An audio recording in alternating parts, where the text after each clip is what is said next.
जागो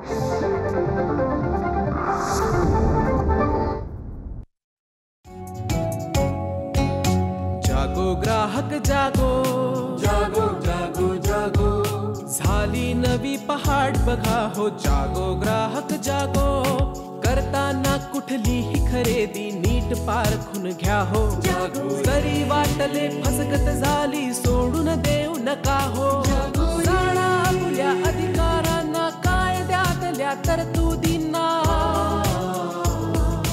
बेईमानांना धडा शिकवूया. जागो ग्राहक जागो, जागो ग्राहक जागो.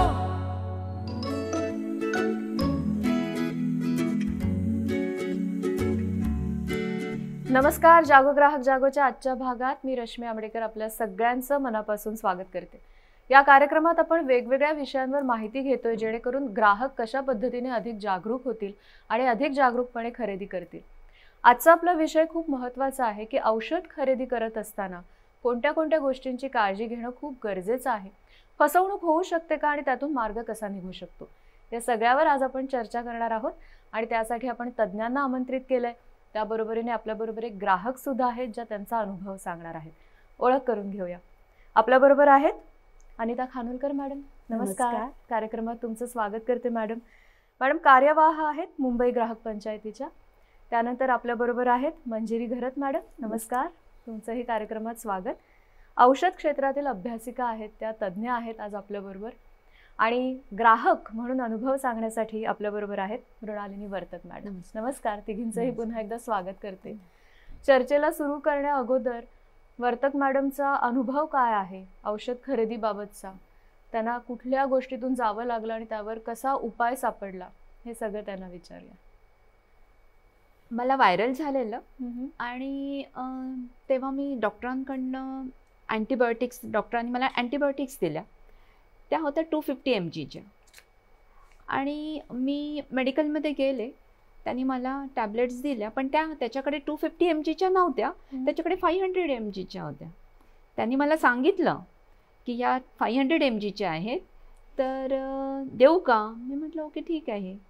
पण मी घरी जाईपर्यंत मी विसरले की त्या 500 mgच्या आहेत. आणि मी त्या टॅबलेट्स घेतली मी ती, पण त्याची रिॲक्शन मला झाली. अच्छा. मी ॲक्च्युली ते तसं नव्हतं करायला पाहिजे, पण रिॲक्शन झाली मला. मग आता काय करायचं त्याच्यावरती अशा वेळेस? तुम्ही कशा पद्धतीने, म्हणजे MGP अशा परिस्थितीमध्ये कशी मदत करते? काय आता MGP ग्राहकांना खरं तर प्रबोधन करण्याचं काम जास्त ह्याच्यामध्ये जास्त गरजेचं असतं. औषध खरेदी करताना जर आपण व्यवस्थित काळजी घेतली तर पुढे जे अनवस्था प्रसंग ओढवू शकतात त्याला आळा घालता येतो. म्हणजे औषध घेताना मुळामध्ये प्रिस्क्रिप्शनमध्ये दिलेल्या औषधच आपण घेतोय की नाही, त्याचं बिल आपल्याला मिळतंय की नाही, त्याच्यानंतर औषधांवरच्या एक्सपायरी डेट, त्याच्यावरची MRP, या सगळ्या गोष्टी नीट बघून घेणं आवश्यक आहे. शिवाय ते औषधं घेण्याच्या काही पद्धती असतात त्या नीट समजून घेणं आवश्यक आहे. तर याविषयीची जागरूकता करण्याचं काम मुंबई ग्राहक पंचायत करते. वेळोवेळी वेबिनार्सचं आयोजन करायचं, व्याख्यानं घ्यायची, किंवा आमचे ग्राहक मंडळं चालतात शाळांमधून, जी बालग्राहकांना अगदी लहान वयापासूनच या सगळ्या गोष्टींची सवय लावली जाते की तुम्ही कुठलीही वस्तू खरेदी करताना त्याचं वेष्टन वाचन काय असतं, वेष्टनावरती दिलेली माहिती कशा पद्धतीने वाचायची, ती कशी समजून घ्यायची, याबद्दल आम्ही बऱ्यापैकी सांगत असतो. शिवाय मुंबई ग्राहक पंचायतीचं एक मुखपत्र आहे, ग्राहक तितुका मिळवावा म्हणून. त्यामधून सुद्धा मॅडम सारख्या तज्ज्ञांचे लेख वारंवार प्रसारित होत असतात. त्यामुळे जागरूकता ही जास्त महत्वाची आहे असं नेहमीच वाटतं. घरात मॅडम, तुम्हाला काय वाटतं की वर्तक मॅडमच्या बाबतीत जे झालं की त्यांच्या डोक्यातून ते निघून गेलं की ते 500 mgची आहे, या बाबतीमध्ये काय, कुठे नेमकं चुकलं किंवा काय नेमकं करायला हवं होतं? आता असं आहे की त्यांना डॉक्टरांनी जे लिहून दिलं होतं ते 250 मिलीग्रॅमची गोळी होती. त्यांनी घेताना फार्मसिस्टनी त्यांना सांगितलं की 500 mgची आहे. खरं म्हणजे कदाचित असं व्हायला पाहिजे होतं की फार्मसिस्टनी त्यांना माझ्याकडे ही गोळी उपलब्ध नाही तर तुम्ही दुसरीकडे जाऊन घ्या असं सांगितलं असतं तर योग्य झालं असतं. कारण 500 mg ची गोळी घेऊन गेल्यानंतर त्यांना घरी जाऊन त्या गोळीचे 2 तुकडे करून खाणं अपेक्षित आहे. आणि जे बरेचदा ज्या गोळ्यांवर आवरण असतं त्या गोळ्या आपल्याला तोडून घ्यायच्या नसतात. तर म्हणजे जी आवरणाच्छादित गोळ्या आहेत, ज्या कोटेड टॅबलेट्स असतात, तर त्या आपण तुकडे करून घेणंही अपेक्षित नाहीये. त्यामुळे सगळ्यात महत्त्वाचं आणि मुद्दा असा आहे की त्यांनी त्या ग्राहकांना मार्गदर्शन करायला पाहिजे होतं की हा ब्रँड आणि त्यात 250 मिलीग्रॅमची गोळी माझ्याकडे उपलब्ध नाही, तर तुम्ही दुसरीकडे जाऊन प्रयत्न करा किंवा मी दुसऱ्या फार्मसीजमध्ये फोन करतो आणि तुम्हाला कळवतो की मी तिथून तुम्हाला आणून देतो किंवा तुम्ही तिथे जाऊन घ्या. तर हे योग्य झालं असतं. मी त्यांनी एका प्रकारे योग्य केलं की ग्राहकाला मार्गदर्शन केलं की मी तुम्हाला डबल स्ट्रेंथची गोळी देतोय, पण ते ग्राहकाच्या म्हणजे मॅडमच्या लक्षातून ते निघून गेलं. आणि ग्राहक म्हणून कसं असतं की आपण आजारी आहोत, मनाची गोंधळलेली स्थिती असते, तर हे होणं अपेक्षित आहे. आणि हे गृहीत धरून कुठेतरी फार्मसिस्टनी मार्गदर्शन ग्राहकांना करायला पाहिजे आणि योग्य प्रकारे औषधं द्यायला हवीत. तर आत्ता या मॅडमनी जसं सांगितलं की औषध खरेदी करताना अनेक प्रकारची काळजी घेणं आवश्यक आहे. आणि कुठेतरी मला वाटतं आपला आरोग्याकडे बघण्याचा जो एक थोडा उदासीन आणि निष्काळजी दृष्टिकोन आहे, म्हणजे मी असं म्हणेन की आपल्याकडे अजूनही आरोग्य साक्षरता फारशी रुजलेली नाही. त्याच्याही पुढे मी जाऊन असं म्हणेन की आरोग्य साक्षरता रुजली नाहीच, पण औषध साक्षरता ही खूप कमी प्रमाणात आहे.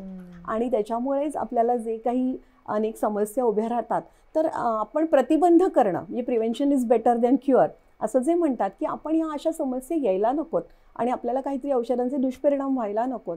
तर यासाठी आपण नेहमी जागरूक राहायला पाहिजे, सजग राहायला पाहिजे. पण मग कुठल्या कुठल्या गोष्टींकडे लक्ष दिलं पाहिजे? मी जेव्हा औषध खरेदी करायला जाते बरोबर, तेव्हा काय काय गोष्टींकडे लक्ष देणं हे अत्यावश्यक आहे माझ्यासाठी? अशा बऱ्याच बाबी आहेत, पण मी काही महत्त्वाच्या बाबी आहेत तर तुम्हाला सांगते की सर्वप्रथम म्हणजे जेव्हा आपण औषधं खरेदीला जातो तेव्हा आपण काही एखादी वस्तू घ्यायला हौसेनी जात नाही, कोणीतरी बरं नाही आपल्याला की आपल्या कुटुंबियांना म्हणून आपण जात असतो. म्हणजे या सर्व आपण औषधं घेत असतो जी आपल्या आरोग्याशी थेट निगडीत आहेत, आरोग्यावर परिणाम करणार आहेत.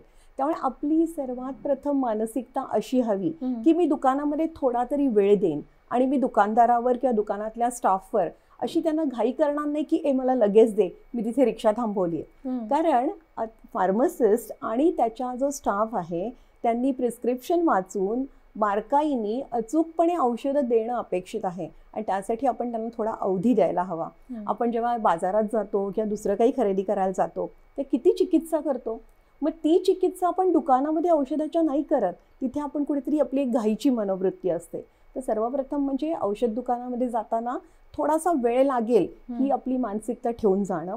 जी दुकानं नोंदणीकृत आहेत, जिथे रजिस्टर्ड फार्मासिस्ट उपलब्ध आहे आणि लायसन्स्ड शॉप्स आहेत, अशा ठिकाणीच आपण जायला हवं.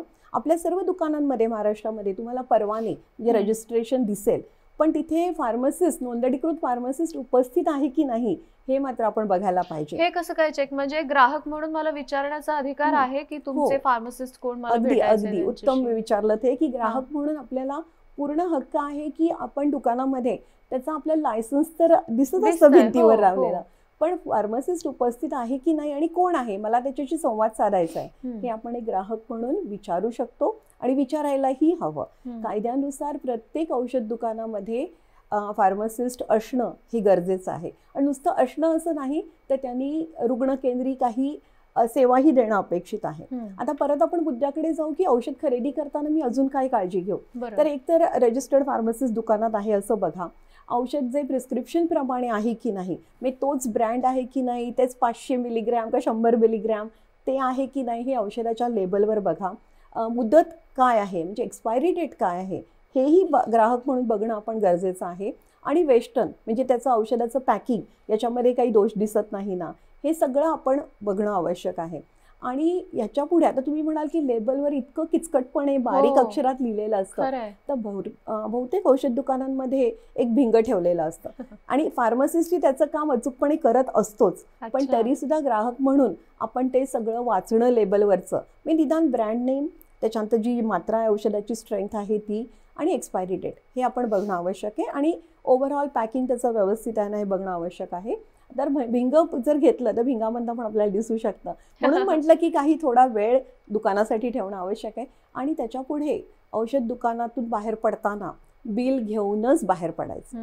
औषधाचं बिल स्वतःकडे ठेवणं आणि ते आपल्या फाईलमध्ये जपून ठेवणं औषध संपेपर्यंत हे अत्यावश्यक आहे. तर ते का आहे हे पुढेही मी तुम्हाला सांगू शकेन, पण या बाबी मात्र प्रत्येक ग्राहकांनी लक्षात ठेवाव्या. एक्सपायरी डेटच्या बाबतीत सुद्धा बऱ्याचदा संभ्रम निर्माण होण्याची शक्यता असते, तर त्याच्याबद्दल म्हणजे ती सुद्धा एक खूप महत्वाची गोष्ट आहे नाही का? एक्सपायरी डेट म्हणजे औषधाची जी क्षमता आहे, गुणवत्ता आहे, ती पूर्ण टिकून असेल अशी ती तारीख ही त्या फार्मा उत्पादकांनी ठरवलेली असते. जेव्हा औषध बनतं बघा, सगळी औषधं रसायनं आहेत, तर ती रसायनं कुठेतरी त्याचं डिग्रेडेशन म्हणजे त्याचं थोडंफार विघटन किंवा त्याचं परिवर्तन दुसऱ्या रसायनांमध्ये होण्याची प्रक्रिया ही अपरिहार्य आहे. पण एक्सपायरी डेट म्हणजे जी मुदत फार्मा उत्पादक प्रचंड अभ्यासाने म्हणजे काही स्टेबिलिटी स्टडीज म्हणून असतात, हे करून ते ठरवत असतात. तर ही एक्सपायरी डेट आपल्याला ग्वाही देते, खात्री देते की या दिवसापर्यंत औषधाची गुणवत्ता, सुरक्षितता ही कायम राहील, त्याच्या पुढे राहणार नाही का? आज तुम्ही म्हणाल की सप्टेंबर 2023 पर्यंत तुमच्याकडे एक औषधाची तारीख आहे, तर याचा अर्थ 30 सप्टेंबर 2023 पर्यंत त्या उत्पादकांनी तुम्हाला खात्री दिलेली आहे की हे औषध, त्याची गुणवत्ता ही कायम असेल. त्याच्यानंतर तुम्ही म्हणाल की मग 1 ऑक्टोबरला लगेच त्याची गुणवत्ता म्हणजे संपते का आणि ते औषध आम्हाला एकदम काही घातक होईल का? तर असं नाहीये, पण हळूहळू त्याची गुणवत्ता कमी होऊ शकते. आणि जर आपल्याला आपल्या अभ्यासांनी ठरवलेलं आहे संशोधनाने की इथपर्यंतच, या मुदतीपर्यंतच औषध योग्य आहे, तर आपण धोका पत्करण्यात अर्थ नाही. आता गेल्या काही वर्षांमध्ये सोशल मीडिया हे खूप आपण वापरतो आणि ह्याच्यावर खूप साऱ्या फॉरवर्डेड मेसेजेसमध्ये काही मेसेजेस जरूर येतात की न्यूयॉर्कमध्ये असे अभ्यास केले गेले की ॲस्पिरिनची गोळी मुदत संपल्यानंतर 10 वर्षांनी सुद्धा ती उत्तम स्थितीत होती. तर हे घडू शकतं ना. मी तेच सांगते की असं घडू शकतं की औषध नंतरही खूप त्याची गुणवत्ता चांगली राहील, पण त्याची ग्वाही, त्याची खात्री नाही. त्यामुळे मग आपण असा धोका आपल्या आरोग्याच्या बाबतीत पत्करावा का? तर म्हणून आत्ता तरी या घडीला तरी मी असं सांगेन की आपण औषधाची एक्सपायरी डेट पाळणं हे महत्त्वाचं आहे. त्यानंतर आपण औषधं वापरू नये. जर आपण आय ड्रॉप सारख्या जर आपण औषधं घेतली तर ते औषधाला 2 एक्सपायरी असतात. म्हणजे उघडल्यानंतर 1 महिन्याच्या आत ते औषध वापरायचं असतं. तर ग्राहकांनी त्याच्यावर नोंद करणं की आज कोणत्या तारखेला मी औषधाची बाटली उघडली, हे सुद्धा महत्त्वाचं आहे. MGP कडे साधारण कोणत्या कोणत्या कंप्लेंट्स येतात औषधाच्या बाबतीत? काही फसवणूक वगैरे, आपण फसवणूक कशा प्रकारे होते ते विचारणारच आहोत मॅडम ना, पण तरी सुद्धा कोणत्या तक्रारी येतात? MGP कडे फार तक्रारी या बाबतीतल्या येतात असं नाही, पण MGP स्वतःहून सुद्धा काही गोष्टींचा म्हणजे सतर्कतेने सगळ्या गोष्टींवर लक्ष ठेवत असते. या संदर्भातली एक गोष्ट मी तुम्हाला नक्कीच सांगू शकेन. एक मल्टीनॅशनल औषधाची कंपनी आणि त्या कंपनीच्या संदर्भातली एक बातमी एका वर्तमानपत्रामध्ये छापून आली होती. बातमी अगदी छोटीशी होती, पण त्या बातमीने मुंबई ग्राहक पंचायतीच्या पदाधिकाऱ्यांना सतर्क केलं होतं. कोणत्याही औषध उत्पादक कंपनीचं जेव्हा औषधांचं उत्पादन होत असतं तेव्हा काही वेळेला काही औषधांचे लॉट असतात ते सबस्टँडर्ड किंवा काही कारणामुळे रिजेक्ट करावे लागतात. तर असे सबस्टँडर्ड किंवा रिजेक्टेड जो औषधांचा साठा असतो त्याची विल्हेवाट लावण्याचं, ते स्क्रॅप करण्याची एक प्रोसिजर असते, एक प्रोटोकॉल असतो. तर त्या प्रोटोकॉलच्या संदर्भातली ही बातमी होती. आणि बातमी अशी होती की एक त्या मल्टीनॅशनल कंपनीची औषधं स्क्रॅप करण्याच्या प्रोसिजरमध्ये ती पूर्णपणे त्याची विल्हेवाट न लावता ती पुन्हा बाजारामध्ये विक्रीसाठी येत होती. तर ही बातमी अतिशय गंभीर होती आणि त्यामुळे मुंबई ग्राहक पंचायतीच्या पदाधिकाऱ्यांनी त्या कंपनीच्या MDना पत्र लिहिलं आणि पदाधिकारी लगेचच त्या कंपनीच्या MDंची भेट घेण्यासाठी तिथे गेले. परंतु मल्टीनॅशनल कंपनीचे MD सहसा असे सहजपणे भेटू शकत नाहीत, त्यानुसार ते भेटले नाहीत. रिसेप्शन काउंटरवर ते पत्र स्वीकारलं गेलं आणि मंडळींची बोळवण झाली. त्यामुळे त्याची फार गंभीर दखल घेण्यात आलेली नाही हे लक्षात आल्यानंतर दुसऱ्या दिवशी पुन्हा नवीन पत्र घेऊन, याच संदर्भातलं पत्र घेऊन FDA आयुक्तांची भेट घेतली. अच्छा. आणि तिथे मात्र अरुणजी भाटिया हे त्यावेळी FDAचे आयुक्त होते. अतिशय कर्तव्यनिष्ठ, तडफदार व्यक्तिमत्व. त्यांनी या संपूर्ण प्रकरणाची गंभीर दखल घेतली आणि त्यांनी त्या संपूर्ण प्रकरणाची चौकशी करून चौकशी अंती एक असा आदेश दिला की त्या कंपनीच्या 3ही फॅक्टरी पुढील 10 दिवस म्हणजे त्यांनी ठरवल्यानुसार त्या 10 दिवसांपर्यंत बंद राहतील. अच्छा. आणि कंपनीने अर्थातच याला आव्हान दिलं संबंधित मंत्रालयाकडे, त्यानंतर उच्च न्यायालयाकडे, पण तो निर्णय कायम राहिला आणि कंपनीला 10 दिवस 3ही फॅक्टऱ्या बंद ठेवाव्या लागल्या. ती नामुष्की त्यांच्यावर ओढवली. तर ही जी मुंबई ग्राहक पंचायतीची भूमिका आहे, संघटित ग्राहक शक्तीची जी भूमिका आहे, की ग्राहकांना कुठल्याही प्रकारे त्यांचा त्रास होऊ नये आणि मुख्य म्हणजे ह्याच्यामध्ये ग्राहकांचा जो सुरक्षिततेचा हक्क आहे तो इथे डावलला जात होता. बरोबर. तर त्यामुळे ही संघटना अशा प्रकारे ग्राहकांचं संरक्षण करण्यासाठी प्रबोधन तर आधीपासून करतातच की कशा प्रकारे तुम्ही काळजी घ्या, पण काळजी घेता घेता समजा काही अनवस्था प्रसंग ओढवला तर त्यावेळी सुद्धा काय करायचं ते सुद्धा मुंबई ग्राहक पंचायतीकडून नक्कीच केलं जातं.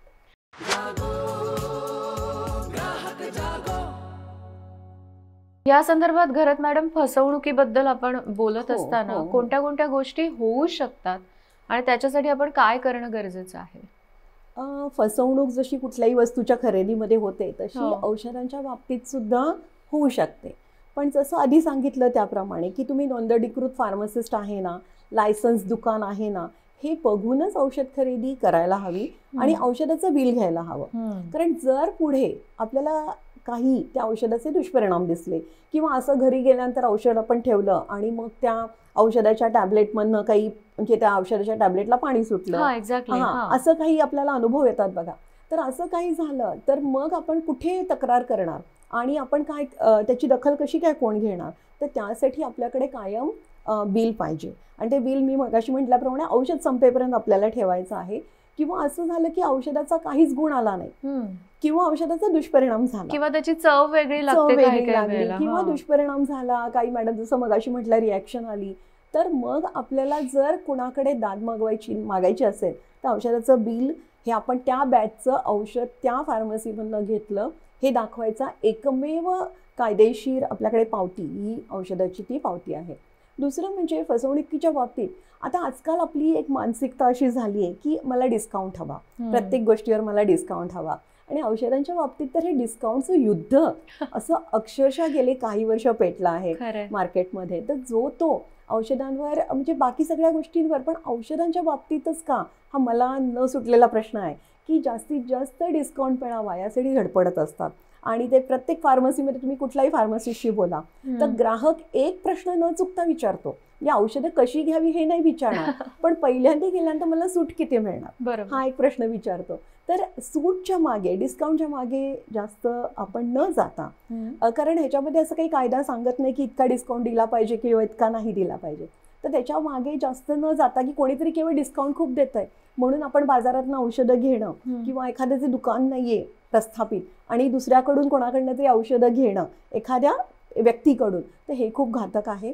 त्याचप्रमाणे आपल्या देशामध्ये गेल्या काही वर्षात ऑनलाईन औषध खरेदी, आता प्रत्येकच आपण वस्तू ऑनलाईन खरेदी करायला जातोय, तर ऑनलाईन औषध खरेदी पण चालू झाली आहे. आणि तुम्हाला सांगून आश्चर्य वाटेल की ऑनलाईन औषध खरेदीसाठी समर्पित असे कायदे अजून आपल्याकडे निर्माण झालेले नाहीत. या कायद्याचा मसुदा जरूर बनलाय पण तो केंद्र शासनाकडे विचाराधीन आहे आणि त्यावर अजून काही पुढे कृती झालेली नाहीये.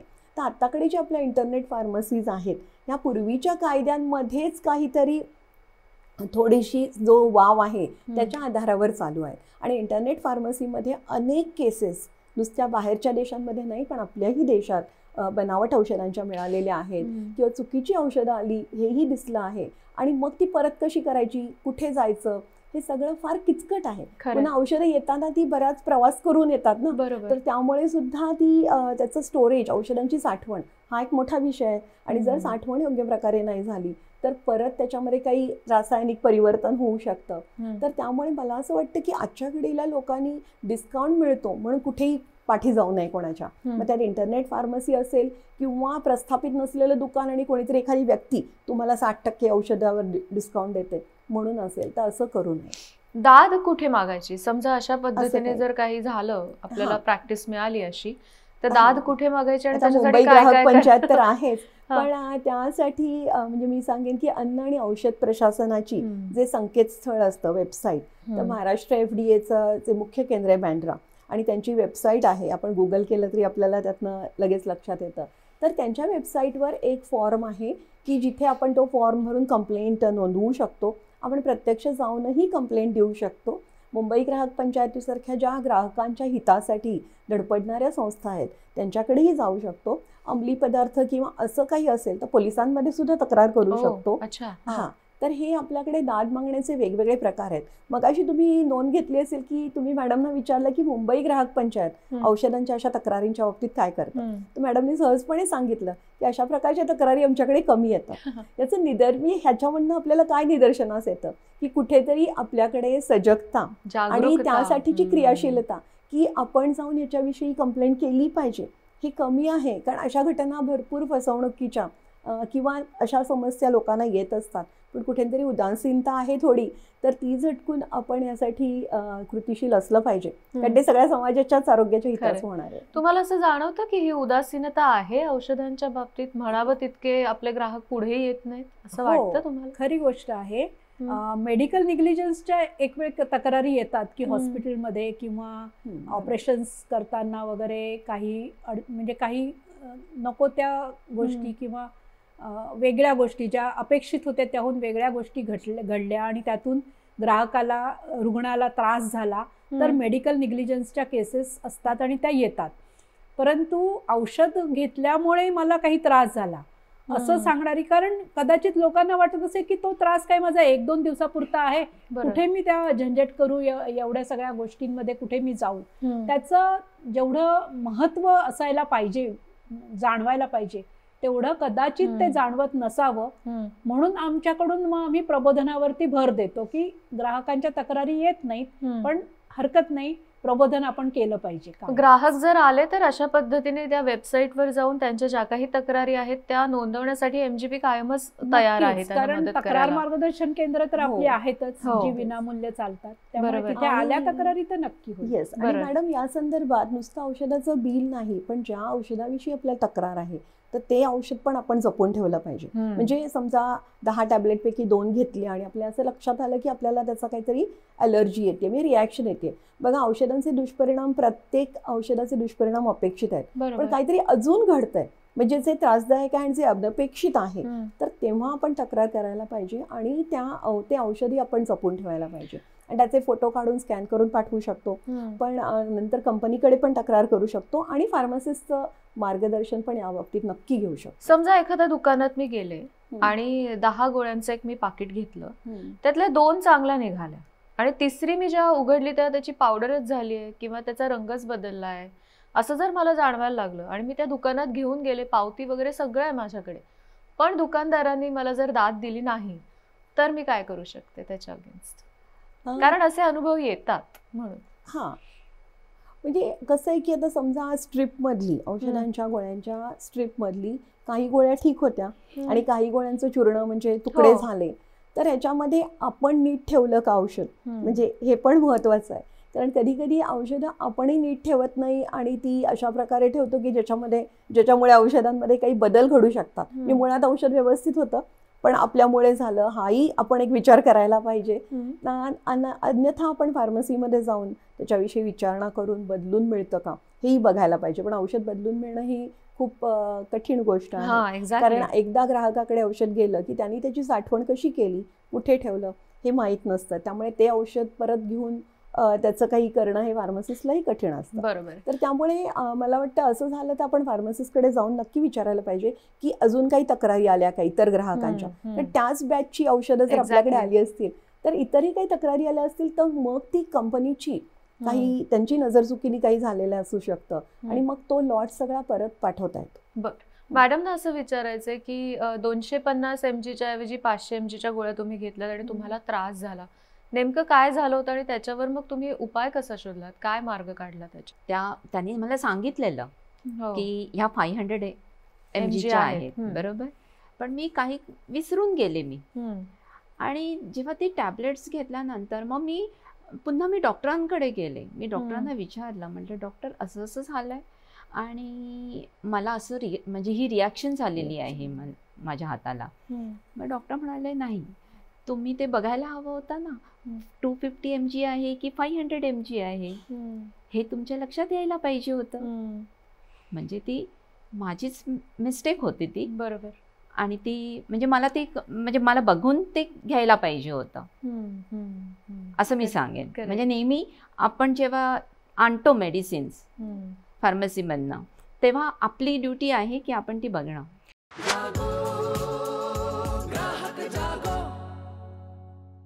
मला वाटतं अशा पद्धतीने आपली चूक झाली हे मान्य करणं सुद्धा खूप मोठी गोष्ट आहे ना. बऱ्याचदा आपण नाहीतर ते ढकलत असतो कोणावर तरी, की त्यांनी सांगायला काय झालं होतं असं तसं, पण आपण सुद्धा कधी कधी चुकू शकतो, हे मान्य करणं गरजेचं आहे. आणि औषधं आणल्यानंतर ती घेण्याची सुद्धा काही विशिष्ट पद्धत असते. मी तर मॅडमना म्हणेन की त्याबद्दल पण त्यांनी थोडंसं सांगितलं तर जास्त ते सुद्धा सांगाच. आणि त्याबरोबरीने फार्मसिस्टची भूमिका किती महत्वाची आहे, कारण तो एक दुवा आहे पेशंट आणि डॉक्टर यांच्यामधला. तर ते सुद्धा ऐकायला आम्हाला आवडेल. जरूर.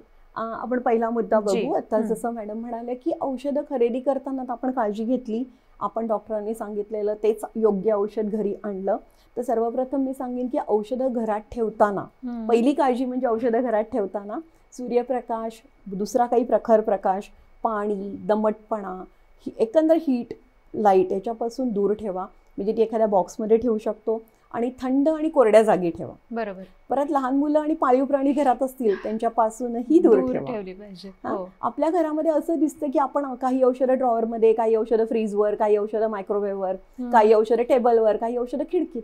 तर हे योग्य नाहीये. आपण एक औषधांचा बॉक्स करून त्याच्यामध्ये ठेवता येतील. घराचं नियमितपणे औषधं घेणारी व्यक्ती असतील 2-3, आजी आजोबा असं काही असेल, त्यांचे वेगळे बॉक्स करून ठेवावे. त्याच्यावर नाव सुद्धा लिहावं की हा आजीचा डबा, हा आजोबांचा डबा, आणि त्याप्रमाणे ते वेगवेगळी ठेवा. हल्ली खूप छान छान डब्या सुद्धा मिळतात ना, आणि वारांच्या वगैरे. हो, अतिशय उत्तम. म्हणजे प्रत्येक वाराप्रमाणे आणि प्रत्येक वेळेप्रमाणे हे जे डोसेजसाठी डोसेज एड्स म्हणतात तेही मिळतात. तेही ठेवून तेही घरी आणून आपण त्याच्यामध्ये जी साक्षर व्यक्ती आहे जागरूक, ते औषधं काढून त्याच्यामध्ये ठेवली त्या डब्यांमध्ये तरी हरकत नाही.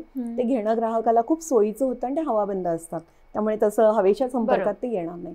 आणि औषधं घेताना डॉक्टरांनी ज्याप्रमाणे सांगितलंय त्याप्रमाणे औषधं घेणं हे सगळ्यात महत्त्वाचं आहे.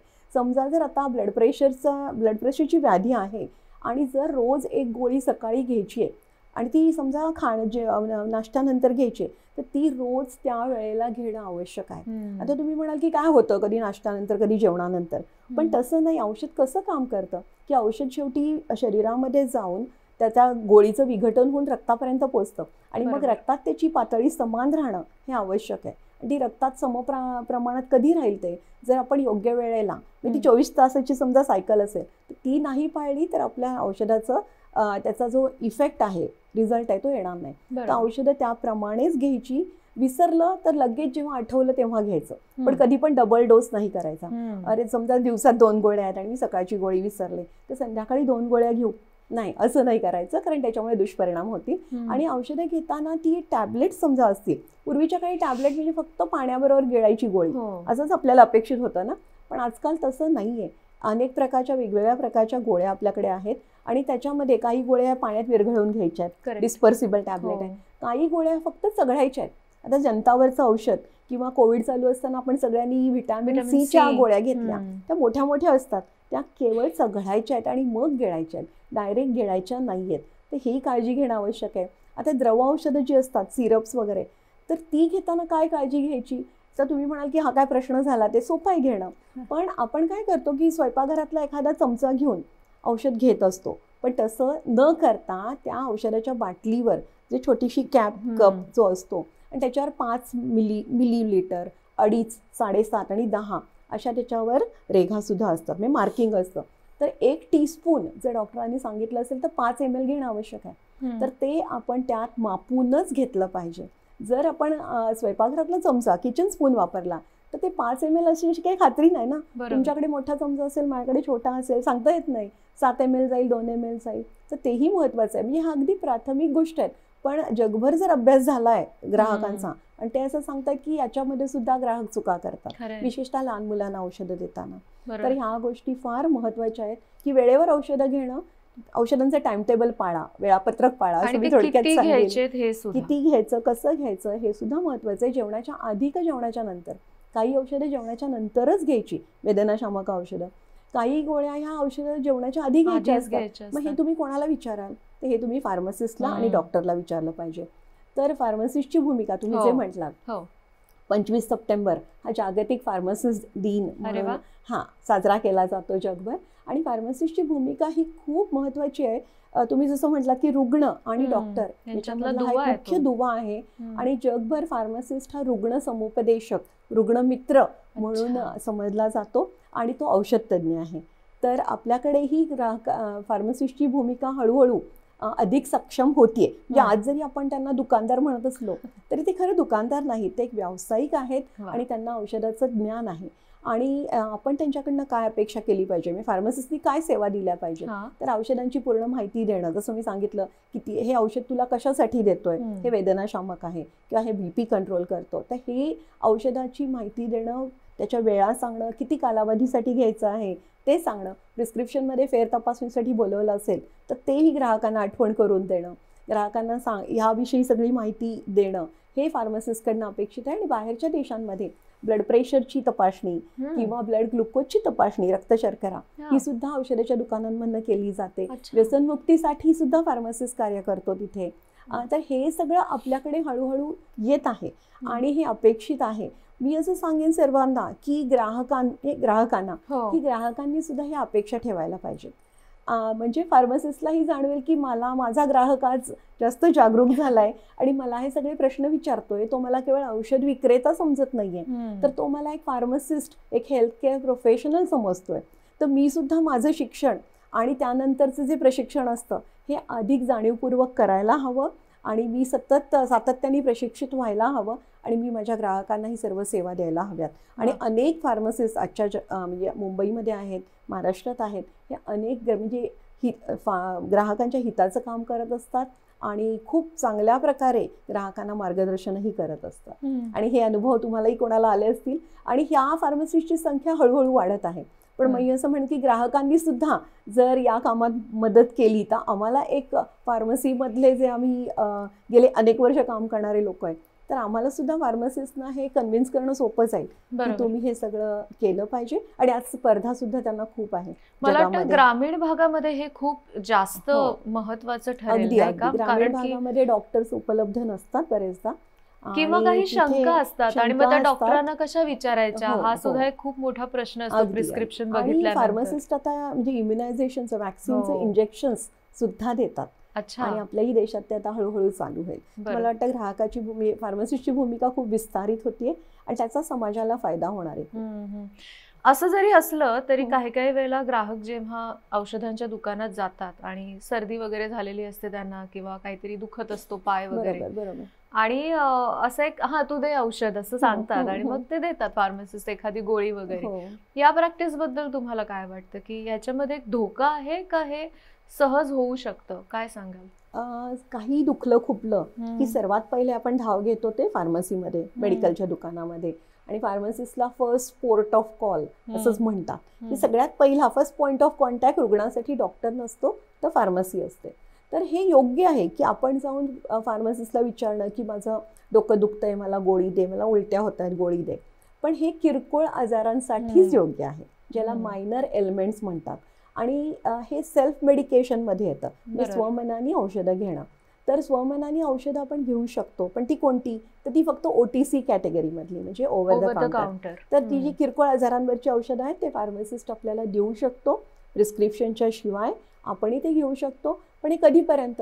हे जर 8 दिवस 10 दिवस चालत राहिलं तर ते योग्य नाही. हे फक्त 2-3 दिवसापर्यंत आपल्याला जर म्हणजे गुण नाही आला तर आपण डॉक्टरांकडेच जाणं आवश्यक आहे. आणि फार्मसिस्ट सुद्धा तुम्हाला मार्गदर्शन करेल की नाही मला हे जरा आजार जास्त वाटतोय तर तुम्ही म्हणजे रिफरल म्हणतात की डॉक्टरांकडे रिफर करेल. पण अदरवाईज अन्यथा म्हणजे की फार्मसिस्टकडे जाऊन औषधं किरकोळ आजारांवर मागणं आणि फार्मसिस्ट ती OTC औषधं ही काउंटरवर देणं, over the counter, non prescription औषधं, हे योग्य आहे आणि हे जगभर मान्य आहे.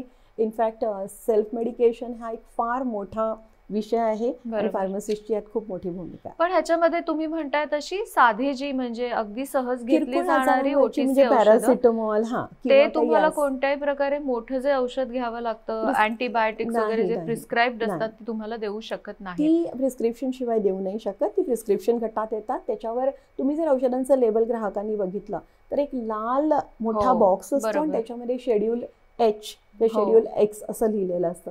तर ती प्रिस्क्रिप्शन औषध आहे. ती केवळ डॉक्टरांनी तुम्हाला तपासून गरज असेल तरच ते लिहून देतील. तुम्ही स्वमनाने घेऊ नका. हाच त्यातनं थेट संदेश मिळतो. बरोबर आहे. आणि ग्राहक म्हणून समजा जर एखादा फार्मासिस्ट हो. असं जर करत असेल तर ते जागरूकपणे आपण सांगितलं पाहिजे का की ते अशा पद्धतीने ही औषधं देत आहेत हो जे त्यांचं काम नाही खरं तर? हा म्हणजे असं सांगू असं थोडी शकतो? जागरूकता ग्राहकांनी ठेवायला हरकत नाही. हा. पण तुम्हाला दुसरी बाजू सांगते जी. की बहुतेक वेळा ग्राहक जाऊनच फार्मासिस्टवर दबाव पण आणत असतात की माझा घसा दुखतोय, मला ताप आलाय, मागच्या वेळी मी हे अँटीबायोटिक घेतलेलं तू मला दे. आणि जर तुम्हाला फार्मसीने समजावून सांगितलं की अँटीबायोटिक तुला विदाउट प्रिस्क्रिप्शन मिळणार नाही, तुम्ही डॉक्टरांकडे जा, मी तुला बाकी काही म्हणजे किरकोळ औषधं जी सगळ्याची वगैरे नाही, लॉजेंजेस आहेत ती देतो, पण हे मी देणार नाही, तर ग्राहकालाही त्याचा राग येतो. आणि असा सांगणारा जो चांगला फार्मासिस्ट असतो त्या फार्मसीमध्ये न जाता ग्राहक दुसऱ्या दुकानात जाऊन औषधं घेतो. म्हणजे इथे म्हणजे ग्राहक कुठेतरी या फार्मसीचा जो काही गिऱ्हाईक. त्याच्यात आर्थिक नुकसान होतं. थोडक्यात अशाही हे घटना काम घडतात. ग्राहक पंचायतीसारख्या संघटनांनी हाती घेणं Exactly. गरजेचं आहे हो. आणि यात ग्राहक जागृतीची गरज आहे. की आपण ग्राहकांना सांगितलं पाहिजे की सांगितलं आपण पाहिजे. ही आपली प्रॅक्टिस चुकीची आहे. हो. बरोबर. आपण अशा पद्धतीने औषधांची मागणी करता कामा नये. कामा नाही. आणि नाही जर का? फार्मसिस्टने त्यातले आपलं धोके नाव आपण लक्षात विचारलं, घ्यायला हा, हवं. आता टीबीची औषधं समजा हो. क्षयरोगाची औषधं विकताना फार्मसिस्टना बंधनकारक आहे की ग्राहकाचं नाव, त्याचा टेलिफोन नंबर हे तर आपण देतो, पण ॲड्रेस हे सगळं विचारणं, तर ग्राहकांना कधी कधी असं वाटतं की का विचारतोय. पण हे काही नियम आहेत की क्षयरोगाची औषधं विकताना म्हणजे ग्राहकांची सर्व माहिती कम्प्युटरमध्ये फीड करणं हे फार्मसिस्टसाठी अत्यावश्यक आहे. बरोबर आहे. हा. तर त्यांना सहकार्य केलं पाहिजे. जागरूकता हेच ह्याच्यातलं हा, सगळ्यात आणि महत्त्वाचं आहे. माहितगार असणं आणि ह्याच्यामध्ये माहितगार सर्व. असणं. जाहिराती हे इतकं म्हणजे एक जादूची दुनिया आहे की त्याच्यामध्ये तुम्ही आज औषध घेतलं की उद्या तुमची उंची वाढणार असते किंवा तुम्ही एकदम सुदृढ होणार असता आणि आपण त्याला फसतो ग्राहक म्हणून. तर मला दोघींनाही विचारायचं की या बाबतीत आपण काय करू शकतो? जाहिराती बनतात त्याच्यासाठी आपल्याला काही करता येतं का? आणि अशा जाहिरातींना न भुलण्यासाठी काय केलं पाहिजे? काय सांगाल तुम्ही? कसं आहे की जाहिराती न भुलणं हे अगदी म्हणजे सर्वसामान्य गोष्ट आहे आणि ती एक मनुष्याचा स्वभाव पण आहे. बरोबर. की पण औषधांच्या जाहिरातींना भुलून काहीतरी स्वतःवर प्रयोग करणं हे खूप चुकीचं आहे. मग ती औषधं असतील, सौंदर्यप्रसाधनं असतील, काहीही असतील, तर ह्याच्या वाटेला ग्राहकांनी केवळ जाहिरातीनं भुलून जाऊ नये. तर आता तुम्ही जसं म्हटलात तसे अतिरंजित दावे कधी कधी केलेले असतात की ह्यानी उंची वाढेल किंवा हा तुमचा आजार समूळ नष्ट बरा करेल. होईल वगैरे किंवा तुम्ही गोरे व्हाल, पण हे अतिरंजित दावे आहेत. आणि ह्याच्या विरुद्ध drugs and magic remedies act आहे. तर ह्या ज्या अतिरंजित दाव्यांविरुद्ध आपल्याला त्याची रीतसर आपल्याला त्यांची कंप्लेंट करता येते आणि अशा ॲक्शन्स बरेचदा घेतल्या जातात. तर केवळ जाहिरातींना भुलून किंवा डिस्काउंटच्या जाहिराती 70% सूट मिळते, 80% सूट मिळते. आता काही काही दुकानांवर सुद्धा लिहिलेले असतात जेनेरिक औषधांच्या, पण ते जेनेरिक औषधं म्हणजे प्रमाणित औषधच आहेत आणि ते जे काही सूट देतात समजा, तर त्यासाठी आपण तिथे जाऊन औषधं घ्यायला हरकत नाही, त्या जाहिरातींकडे लक्ष द्यायला हरकत नाही. पण माझा मुद्दा एकच आहे की जर तुम्ही जर ब्रँड बदललात आणि दुसरं औषध घेतलं की मला 60% सूट मिळते म्हणून जर तुम्ही अशी औषधं घेतली तर तुम्ही तुमच्या डॉक्टरांचा सल्ला घ्या की मी हे या ब्रँडच्या ऐवजी हे ब्रँड घेतोय, हे स्वस्त औषध आहे, मी घेऊ ना. कारण डॉक्टरांच्या मनामध्ये अनेक शंकता आहेत औषधांविषयी. पण आता तुम्ही जे म्हणालात की जाहिरातीनं भुलून औषध घेतल्यानंतर त्याचा जर दुष्परिणाम झाला तर त्याच्यावर काहीतरी कारवाई होते, तर ते काय होऊ शकते? काय त्याच्यामध्ये घडू शकतं जर असं ते सिद्ध झालं तर? हा, कारण आपल्याकडे ही प्रक्रिया खूप लांबलचक आहे. आपण FDA कडे तक्रारी करू शकतो, आपण ग्राहक पंचायतीकडे जाऊ शकतो आणि मग ते सगळं त्यांना पुराव्यानिशी सगळं सिद्ध करणं. हे जर सिद्ध झालं तर वेगवेगळ्या प्रकारच्या शिक्षा कायद्यामध्ये आहेत. अच्छा. म्हणजे त्याच्यामध्ये तुरुंगवास आहे, त्याच्यामध्ये काही 10,000 रुपये 25,000 रुपये आर्थिक तरतूद आहे. अशा प्रकारे होऊ शकतं. आणि अशा जाहिरातींमध्ये जर एखादी सेलिब्रिटी असेल आणि ती जर ती जाहिरात करत असेल की एखादी टूथपेस्ट असेल म्हणा किंवा एखादी क्रीम असेल म्हणा की त्याच्याबद्दलची, आणि त्यात जो अतिरंजित दावा, तर आता CCPA म्हणजे नवीन ग्राहक संरक्षण कायद्यामध्ये आता CCPA ची एक प्रोव्हिजन आहे. त्याच्यामध्ये या जाहिरातींच्या संदर्भातल्या तक्रारी सुद्धा तिथे आपण करू शकतो. आणि अशा वेळी त्या सेलिब्रिटीला इम्प्रिझनमेंट आणि दंड अशा दोन्ही प्रकारची शिक्षा आहे. आणि आस्की अकॅडमी म्हणून आता एक नवीन, आस्की ही जी advertising standards council of India, त्यांनी स्वयं नियंत्रण करणारी ही संस्था आहे, जाहिरातींवरचं स्वयं नियंत्रण. तर त्याच्यामध्ये त्यांनी सुद्धा काही गोष्टी अशा, आता आस्की अकॅडमी म्हणून त्यांनी एक स्थापन केलेली आहे. आणि त्यांनी असं म्हटलंय की जाहिरात तयार करण्याच्या अगोदरच जर आमच्याकडे ती आली तर त्याच्यामध्ये काही जर आक्षेपार्ह असेल, अवाजवी असेल, तर ते आम्ही तिथेच सांगू आणि नंतर ती जाहिरात मागे घेण्याची दामुष्की त्या कंपनीवर येणार नाही. तर या गोष्टी सुद्धा आहेत त्याच्यामध्ये. आणि आस्कीकडे आपण तक्रार सुद्धा करू शकतो जर काही जाहिरातीमध्ये आक्षेपार्ह आढळलं तर. शिवाय काही आपले सरकारी कायदे असे आहेत, बालांना जे असतं त्याच्या आपण ॲडव्हर्टाईज आपण करू शकत नाही. आणि लहान मुलांची जी चॅनल्स असतात त्याच्यावरती सुद्धा ॲडव्हर्टाईज करण्यावरती काही, म्हणजे कुठल्या प्रकारच्या ॲडव्हर्टाईज तुम्ही तिथे करू शकता त्याच्यावरती सुद्धा बरीच बंधनं आहेत. तर ही नियंत्रण कंपन्या बऱ्यापैकी पाळतात. त्यातून अडचणी आल्या तर या आस्की आहे, गॅमा पोर्टल म्हणून एक आहे गव्हर्नमेंटचं की ज्याच्यावरती आपण जाहिरातींच्या संदर्भात तक्रारी करू शकतो. आणि शिवाय FDA आणि FSSAIच्या वेबसाईट आहेत त्याच्यावरून सुद्धा आपण तक्रार. आणि आपल्याकडे प्रिस्क्रिप्शन औषधाच्या जाहिरातींना परवानगी नाही. अच्छा. म्हणजे बाकी नॉन प्रिस्क्रिप्शन औषधांच्या जाहिराती होऊ शकतात, पण प्रिस्क्रिप्शनच्या म्हणजे प्रिस्क्रिप्शन औषधं म्हणजे schedule H, schedule X, schedule G, तर ह्याच्या जाहिरातींना परवानगी नाही. अमेरिकेसारख्या देशामध्ये तिथे अगदी टीव्हीवर पण ह्या जाहिराती दिसतात, तिथले कायदे वेगळे आहेत. पण आपल्याकडे अजून तरी प्रिस्क्रिप्शन औषधांची जाहिरात नाही करू शकत. काही काही वेळेला डॉक्टर आणि जे केमिस्ट आहेत किंवा जे औषध सप्लायर जे आहेत त्यांच्यामध्ये सुद्धा एक चांगलं नातं आपल्याला बघायला मिळतं.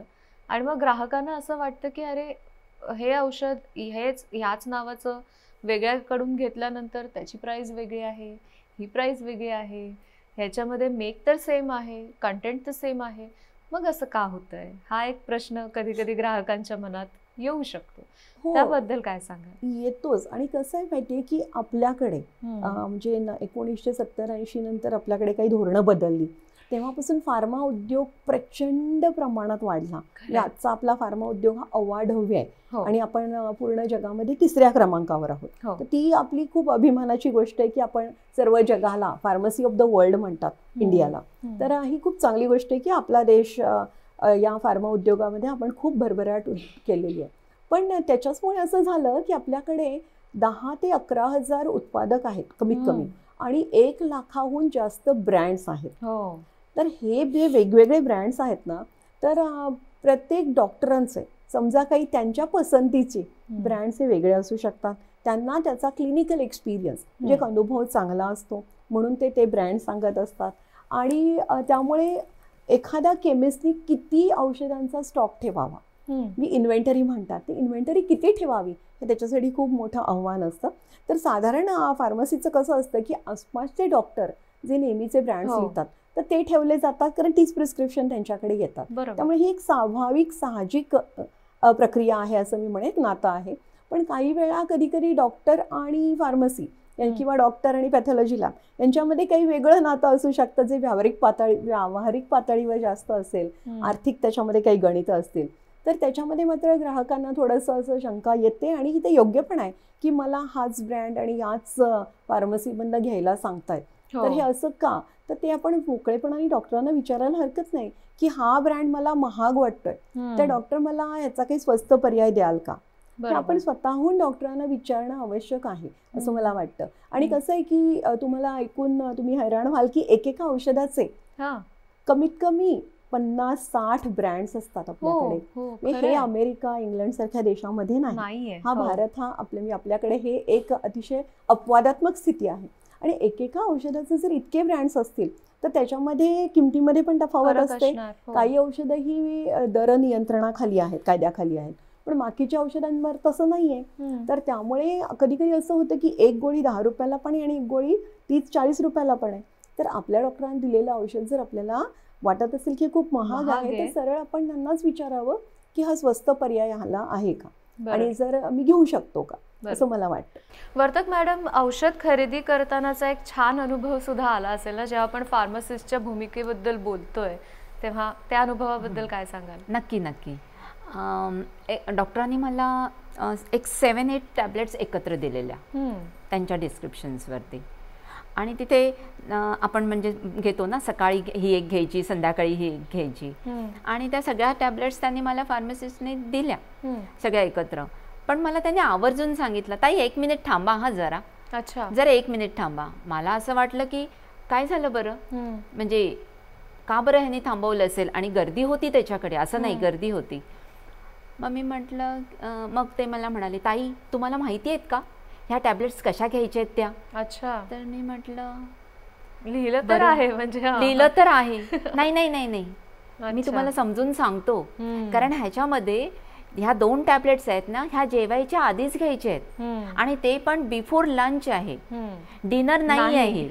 तर हे लक्षात घ्या आधी तुम्ही. म्हणजे ही जी जागरूकता आहे, तर ही मला असं वाटतं की प्रत्येक म्हणजे मेडिकलच्या शॉपमध्ये असे फार्मासिस्ट असायला हवेत.